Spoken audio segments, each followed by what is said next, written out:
ว่าเธอมีผัวอยู่แล้ว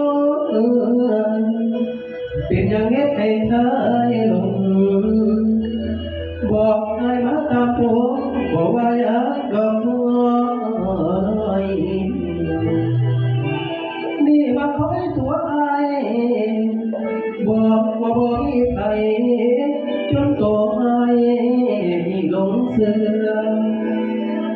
ทักเบิดใจบ่เหลือจังได้เห็นจังได้ผู้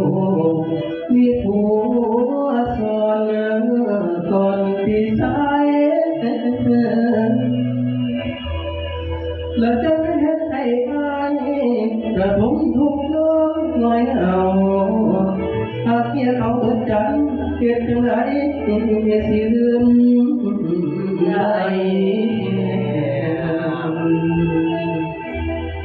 ยาวพี่น้องยาว